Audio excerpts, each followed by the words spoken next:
लेकिन 30 दिन पहले यूक्रेन में युद्ध की चिंगारी भड़की और फिर हर घंटे हर दिन ये और तेज होती गई। आज ये हुआ, कल ये हो सकता है। यूक्रेन, रूस और अमेरिका से खबरों के आने के सिलसिले को 30 दिन बीत चुके हैं। यूक्रेन के ज्यादातर इलाके खंडहर बन चुके हैं, हजारों लोगों की मौत हो चुकी है और 30 दिन बीत जाने के बाद भी हार जीत का कोई फैसला अभी तक नहीं हो पाया है।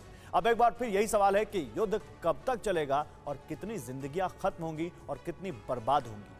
युद्ध के क्लाइमैक्स के बीच युद्ध खत्म होने की नई तारीख आई है। कहा जा रहा है कि 9 मई को युद्ध खत्म हो जाएगा। आखिर क्या है इस 9 मई की तारीख का राज, इस रिपोर्ट में देखिए।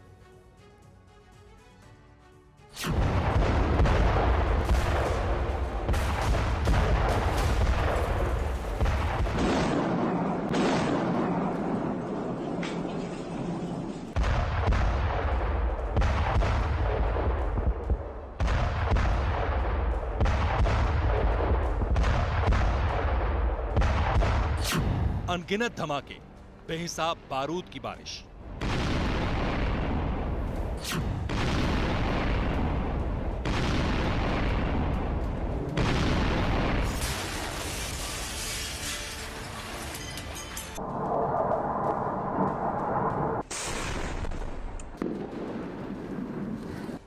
आसमान में फाइटर, जमीन पर रॉकेट लॉन्चर।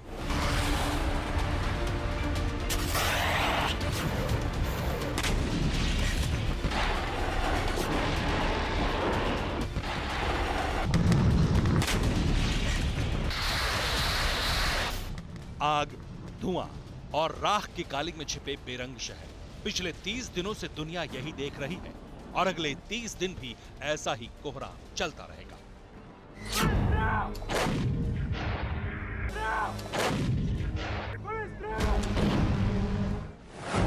30 दिन में यूक्रेन खंडहर, 30 दिन और बारूदी बवंडर।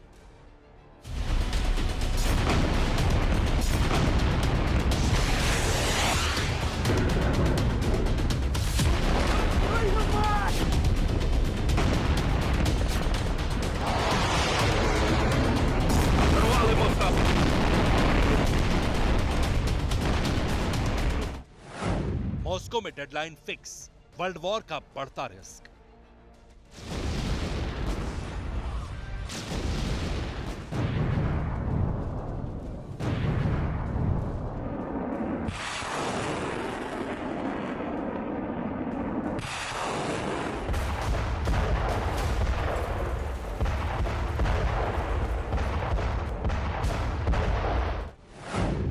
याद आया ऐतिहासिक दिन, उससे पहले जंग रोकेंगे पुतिन।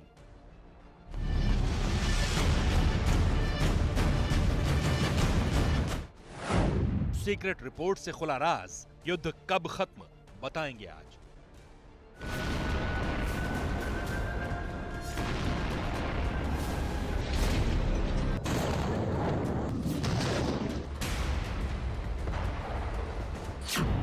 यूक्रेन में धमाके की पहली गूंज ने पूरी दुनिया को हिलाकर रख दिया था। जिस युद्ध की कल्पना से सिहरन होती थी, दुनिया से उसका साक्षात्कार हुआ और हद तो यह है कि 30 दिन बीत चुके हैं, बारूद बरस रहा है।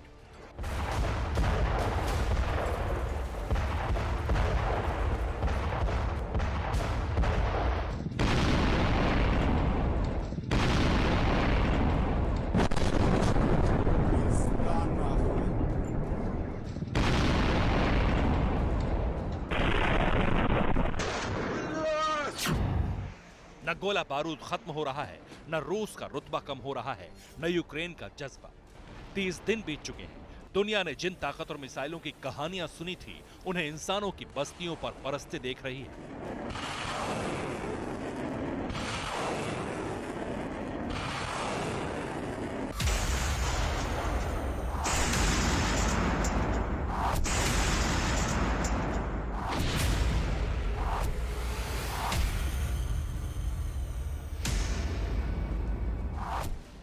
तीस दिन बीत गए। अब तो दुनिया भर के लोगों की आंखें धमाके और तबाही देखने की आदी सी हो गई। यूक्रेन में बहते खून और तड़पती जिंदगी की कहानियां अनंत हैं। आशंकाएं असीमित हैं, विकराल हैं। आगे क्या होगा, ये सवाल है।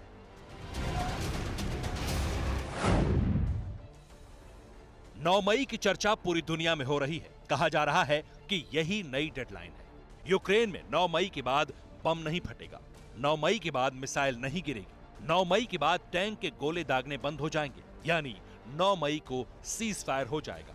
अब सवाल है, 9 मई को युद्ध खत्म होने की तारीख क्यों कहा जा रहा है?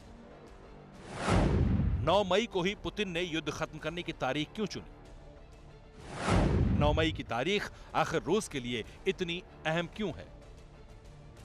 अब इन सवालों का जवाब जानिए। रूस का हर राज जानने में लगे यूक्रेन के सीक्रेट एजेंट्स ने मॉस्को में लिए जा रहे फैसलों को लेकर एक रिपोर्ट दी है। रिपोर्ट के हवाले से ही यूक्रेन ने दावा किया है कि 9 मई से पहले रूस और यूक्रेन के बीच चल रहा युद्ध खत्म हो सकता है। रिपोर्ट के मुताबिक यूक्रेन की सेना के जनरल स्टाफ ने दावा किया है, पुतिन ने युद्ध खत्म करने की डेडलाइन दी है। 9 मई से पहले रूसी सेना को जंग खत्म करनी है। अब 9 मई की तारीख को चुनने की वजह भी जान लीजिए।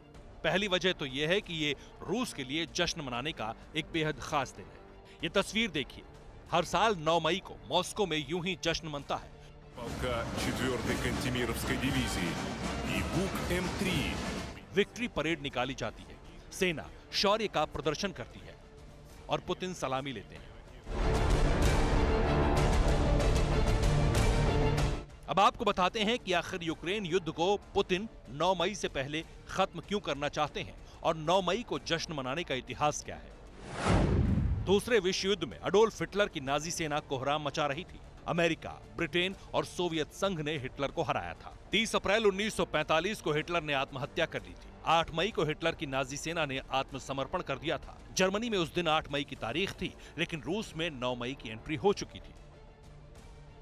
यही वजह है कि यूरोप के कुछ देशों के लिए 8 मई विक्ट्री का दिन है, तो रूस इस विक्ट्री को 9 मई को सेलिब्रेट करता है। 1995 से हर साल 9 मई के दिन मॉस्को में विक्ट्री परेड का आयोजन होता है। पुतिन इस बार भी विक्ट्री सेलिब्रेशन करना चाहते हैं, वो भी डबल। अब सीक्रेट रिपोर्ट के मुताबिक पुतिन यूक्रेन पर जीत हासिल करने की डेडलाइन तय कर चुके हैं।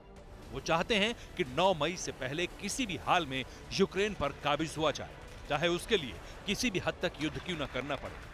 लेकिन अहम सवाल यह है कि 9 मई आने में अभी करीब 1.5 महीने का वक्त बचा है। इस 1.5 महीने में क्या क्या होगा, इसका अंदाजा लगाना मुश्किल है। युद्ध कब खत्म होगा, इसकी तारीख भले ही पुतिन ने तय कर दी हो, लेकिन यूक्रेन का जज्बा पुतिन का प्लान पहले ही फेल कर चुका है। ऐसे में रूस 9 मई से पहले युद्ध को कैसे खत्म करेगा, ये बड़ा सवाल है। संयुक्त राष्ट्र की रिपोर्ट के मुताबिक यूक्रेन की आबादी 4.41 करोड़ है। 1 करोड़ से अधिक लोग घर छोड़ चुके हैं। 36 लाख लोग पड़ोसी देशों में जा चुके हैं। 22 लाख लोग यूक्रेन छोड़ने की तैयारी में हैं।